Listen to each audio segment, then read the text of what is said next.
Kuki IDP amagi sipai oiba machanupa isauna chenthakibadagi lekhidre. IM na haipau jadunangi wakhalon amadi Delhi Yangronggi political movement namthanaba honari haina ZUF na Fongdokhre. PUCL gi report terada Meithakhre lan manungda Manipura miyoi kaya crore mapu oikhra haibagi wahang thorakle. Kuki IDP amagi sipai oiba machanupa isauna chenthakibadagi lekhidre. State asida haudik thokliba kangluki irang asina maram oiraga Churachandpurgi NS Khongjamphai village da laiba IDP amagi Kashmir da sipai oina laiba machanupa ama isauna chenthakibadagi leikhidraba miyoi adugi mamingna Jimmy Jamilun Mate kawi manga suba Assam regiment da laibani Manipurgi Samphai-dagini. Handak thokiba kangluki irang aduna maram oiraga mahaki mayum makaisu tumna amang ata thokibani mahaki imung manung pumba haujik Churachandpurgi NS Khongjamphai village da lanjelaktuna IDP oina laibani. Army gi official source amana hairibadi haukiba August 19 gi numidangda Jammu and Kashmir gi Sainab Turel gi imai asi kai hena wangkhalaktuna makhoina lairiba manga suba Assam regiment ki post aduda khangaudana isau thoki.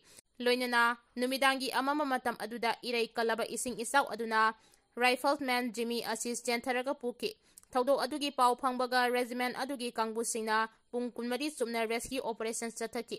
Adubu asi bhaksang oina mathang nonganbada August 18 gi nungthil pung 3 tabada phangki. Thaudo asina lanjena duna lairiba mahaki imung manungda achoba saitheng ama mayoknare hairi. IM na haipau jadunangi wakhalon amadi Delhi Yangronggi political movement namthanaba honari haina ZUF na Fongdokhre. Delhi Yangronggi area da lalhaulup Nscn-Im na santi oina laibagi phibamda thugaiduna ayat apanpi haiduna lalhaulup Delhi Yangrong United Front ZUF na Yaningdb Fongdokhre. ZUF ki Information and Publicity Secretary Lois Gamaina Thadorkiba Serol Amada Laikhiraba Freedom Fighter Haipau Jadunang Buning Singduna Mahaki Mafamda Ikai Kumnab Utpagi Maudra Mari Raksuba Jadunang Martyrs Day Thauram Delhi Yangrong Miyamna Pangthoknaba Honabada Nscn-Im na makoina propaganda tawduna miyam chamam nahanba amasung lana lamjingduna haipau jadunangi wakhalon amadi Delhi Yangronggi political movement namthanaba honari. Delhi Yangrong political aspiration bu mapangal thudektuna makoigi aningba apamba aduda miyamna saugatnaba honabagi lalong chathari hairi.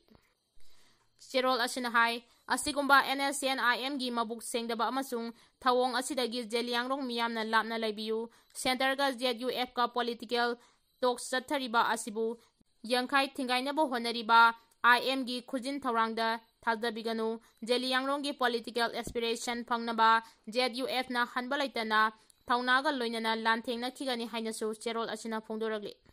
PUCL gi report terada Meithakhre People's Union for Civil Liberties PUCL na phongba Indigenous People Tribunal Report ngasi nungthil tera kaithel da imagi maira kangbugi imasingna protest tawbaga loinana Meithakhre. Report adu nakal namak khagdagi oiba riponi mitai singna aranba tahanaba aduga kuki singbuna saugatpagi riponi hairaduna Manipurda tangdu laitadaba phibam ama makha chathana hanbagi thawrangni Manipurda tangdu laitadaba phibam ama makha tana chatha hanabagi thawrangi makhada phonglakpa report oibana government na makhoigi mathakta logi oiba thabak lokhat kadabani hairi.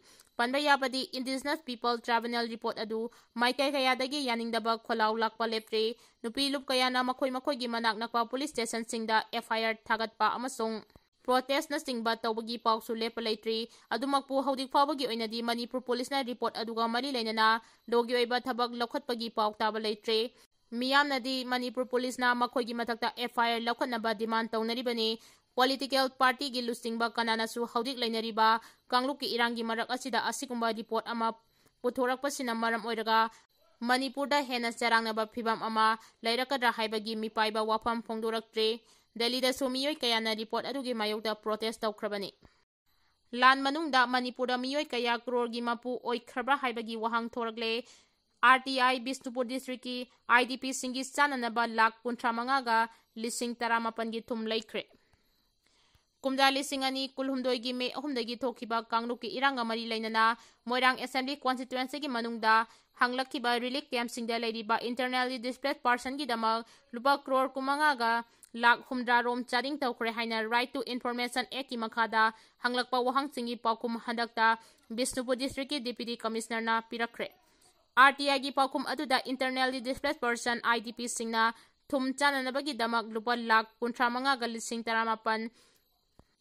17,930ꯒꯤ ꯁꯦꯟꯐꯝ ꯆꯥꯗꯤꯡ ꯇꯧꯈꯤ ꯍꯥꯏꯅꯁꯨ ꯄꯜꯂꯤ꯫ ꯍꯟꯗꯛꯀꯤ ꯂꯥꯟ ꯃꯅꯨꯡ ꯑꯁꯤꯗ ꯀꯥꯏꯊꯈ꯭ꯔꯤꯕ ꯁꯦꯟꯐꯝꯁꯤꯡ ꯑꯁꯤ ꯃꯊꯧ ꯇꯥꯔꯤꯕ ꯃꯤꯁꯤꯡꯅ ꯂꯣꯏꯅꯃꯛ ꯁꯤꯖꯤꯟꯅꯈꯤꯕ꯭ꯔꯥ ꯍꯥꯏꯅ ꯄꯥꯅꯔꯨꯕꯗ ꯆꯤꯡꯅꯕ ꯌꯥꯕ ꯋꯥꯐꯝ ꯀꯌꯥꯃꯔꯨꯝ ꯊꯣꯔꯛꯄꯅ ꯃꯤꯑꯣꯏ ꯀꯌꯥ ꯀ꯭ꯔꯣꯔ ꯀꯌꯥꯒꯤ ꯃꯄꯨ ꯑꯣꯟꯈ꯭ꯔꯕ꯭ꯔꯥ ꯍꯥꯏꯕꯒꯤ ꯋꯥꯍꯪ ꯑꯃꯈꯛ ꯊꯣꯔꯛꯂꯦ꯫ ꯃꯣꯏꯔꯥꯡ assembly ꯀꯣꯟꯁꯇꯤꯇꯨꯑꯦꯟꯁꯤꯗ ꯍꯥꯡꯂꯤꯕ relief ꯀꯦꯝꯞꯁꯤꯡꯗ internally displace person 9,000 ꯂꯩ ꯍꯥꯏꯅ ꯄꯥꯔꯕ ꯐꯥꯎꯕꯗ ꯆꯍꯤ 2ꯒ ꯊꯥ 3ꯒꯤ ꯑꯣꯏꯅ ꯂꯨꯄꯥ ꯂꯥꯛ 15ꯒ ꯂꯤꯁꯤꯡ 52ꯗꯒꯤ ꯍꯦꯟꯅ ꯆꯥꯕ ꯉꯛꯐꯝ ꯊꯣꯛꯇꯦ꯫ ꯃꯁꯤ ꯋꯥꯔꯜꯗ ꯍꯦꯜꯊ ꯑꯣꯔꯒꯅꯥꯏꯖꯦꯁꯟꯅ ꯃꯤ ꯑꯃꯅ ꯅꯣꯡꯃꯗ ꯒ꯭ꯔꯥꯝ 5 ꯆꯥꯏ ꯍꯥꯏꯅ ꯄꯥꯔꯒ ꯊꯨꯝ ꯄꯦꯀꯦꯠ ꯑꯃꯗ ꯂꯨꯄꯥ 10ꯅꯤ ꯍꯥꯏꯅ ꯍꯣꯠꯄ ꯃꯇꯝꯗ ꯊꯣꯔꯛꯄ ꯐꯜ ꯑꯗꯨꯅꯤ꯫ ꯃꯣꯏꯔꯥꯡ ꯑꯦꯁꯦꯝꯕ꯭ꯂꯤ ꯀꯣꯟꯁꯇꯤꯇꯨꯑꯦꯟꯁꯤꯒꯤ ꯇꯣꯉꯥꯟ ꯇꯣꯉꯥꯟꯕ ꯃꯐꯝꯗ ꯍꯥꯡꯂꯤꯕ ꯔꯤꯂꯤꯐ ꯀꯦꯝꯞꯁꯤꯡꯗ ꯆꯪꯖꯐꯝ ꯂꯧꯗꯨꯅ ꯂꯩꯔꯤꯕ IDPꯁꯤꯡꯒꯤꯗꯃꯛ ꯄꯨꯟꯅ ꯆꯥꯗꯤꯡ ꯇꯧꯈꯤꯕ ꯁꯦꯟꯐꯝ ꯂꯨꯄꯥ ꯂꯥꯛ 15ꯒ ꯂꯤꯁꯤꯡ 762ꯅꯤ ꯍꯥꯏꯅ ꯕꯤꯁꯅꯨꯄꯨꯔ ꯗꯤꯁꯇ꯭ꯔꯤꯛꯀꯤ ꯗꯤꯄ꯭ꯌꯨꯇꯤ ꯀꯃꯤꯁꯅꯔꯅ RTIꯒꯤ ꯄꯥꯎꯈꯨꯝ ꯄꯤꯔꯗꯨꯅ ꯐꯣꯡꯗꯣꯛꯈꯤ꯫